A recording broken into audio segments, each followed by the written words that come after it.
I recently spent a lot of time with the 15 Pro Max, and after I got done with that, I switched over to the 15 Pro. And now I want to share with you which Pro out of both of these is the right one for you. Apple this year has gone back to differentiating between the Pro and Pro Max in terms of features, therefore forcing users to take a look at the Pro Max, even if typically you're just a Pro user. There are three key things that you should be paying attention to. One is the size and design. The second is going to be battery life. And the third one is going to be camera. I'm going to go through all of them to help you decide which one is the right one for you. First and foremost, let's take a look at both of these devices in terms of screen size and their design. Both have the titanium aluminum fusion, so in terms of design, both are exactly the same. This is a nice change because not only does it make both of these devices more comfortable to hold, but the weight reduction, if you've been on a Pro before, you know that they have that heft to it, right? So when you come over to either the Pro or Pro Max, you're going to notice that on a day-to-day basis, it just makes for a more comfortable, usable experience. Now, when it comes to screen size, obviously the 15 Pro Max has a 6.7-inch screen, whereas the 15 Pro has a 6.1-inch screen. So if you're looking for the biggest and best viewing experience, the Pro Max by far is going to be your choice. Whether you're reading, whether you're gaming, whether you're watching videos, this 6.7-inch screen is going to make for a great experience. However, what I really considered between both of these devices is how does the size come into play on a day-to-day basis?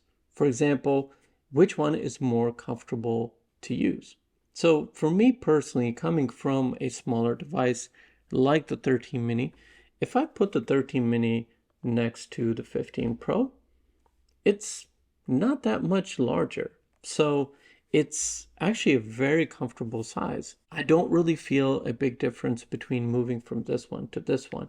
And however much I loved the Pro Max, I still had those moments where I was like, oh, this is difficult. Even now I've been using it for a month, so it's not like I only used it for a few days. So if I had to choose one, I would go for the 15 Pro because even at 6.1 inches, you get plenty of viewing real estate. It's comfortable to use and it makes for a great daily driver. Now their sizes also come into play when it comes to battery life. So obviously with the 15 Pro Max, you have the bigger chassis, bigger battery compared to the 15 Pro. Now battery life is always something that is going to be different for you, different for me. It just really depends how you're going to be using your device on a day-to-day basis. I will tell you this much though, there will be days where you will destroy this one and not make it through the day, and there will be days where you do the same with the 15 Pro Max. For example, if you go on a vacation, when you are using the camera on either one of these devices, especially with log format, it's going to be difficult for you to make it through the entire day. Then I'm talking like heavy usage. Obviously, I'm not saying that if you go out and take 3 pictures for the day, then you're not going to be able to make it through the day. So do take that into account. Now, what I've noticed is that with the Pro Max, I always end up, if I have my typical usage day, I always end up around 40% at the end of the day. Whereas with the 15 Pro, I'll always end up a little bit lower, like 25, maybe even 20%. So the Pro Max, I could technically not charge overnight and just, use it for the next day, but I don't do that. I throw them on the charger. I have that 80% limit set on both to preserve their long-term battery health. But again, if I had to pick one, my go-to would still be the 15 Pro. As long as the device can get me through the day, that's all that matters. The last key deciding factor is going to be cameras. And here's where Apple made the 15 Pro look inferior simply because the Pro Max has the larger lens, has the 5x zoom, has the multi-axis stabilization, and so over here on the 15 Pro, you just get 3x zoom, you still have sensor shift stabilization, and that's it. Other than that, there is no difference between camera. Can I say just at a distance, like if I was to go out, shoot a bunch of photos and videos with this compared to this, is there going to be any difference? No. Both have log capability. Both are very good cameras. They're going to do a great job. And in terms of stabilization, don't think that you have to go to this to get that extra stabilization. It is by far more stable. But I've been using sensor shift stabilization even on the 13 mini, which was carried over from the 12 Pro Max. And so that's found here as well in the 15 Pro. So it's not like this isn't going to be stable enough. As far as the zoom range, that can be a big thing. That could be something that you're going to have to decide for yourself.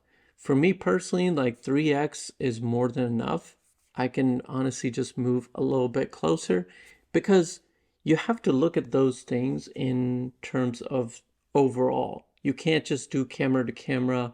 You got to look at all the different factors. And when I look at all of those, this outshines for me because it just overall becomes the better option. I don't think you should force yourself into going for the Pro Max simply because you want the best of the best features.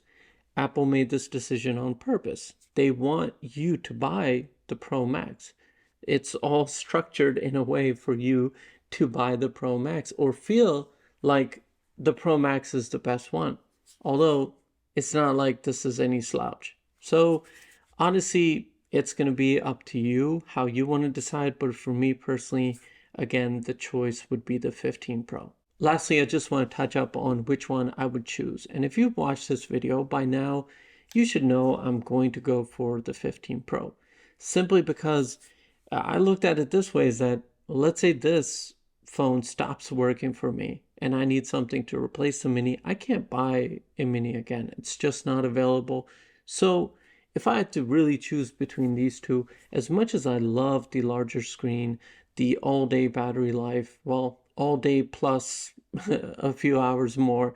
So it's a great device, but the Pro would just be the right one for me. It's comfortable, it's light, the camera does everything I needed to do, and just on a day-to-day basis, this is going to be the perfect choice for me. And I think that for most people, this is the right choice. But I also think that most people are going to get caught up in thinking that by going for the Pro, they're missing out on certain things of the camera. You're not missing out on anything. Trust me, if you're used to the 15 Pro size or the standard model size, then this is the right choice for you. Let me know down below which one you're going to go for. I'd really like to know. If you enjoyed this video, please do give it a thumbs up. If you still need help, reach out to me down below and I'll be happy to help. Thank you so much for your time. Take care, and I will see you in the next video.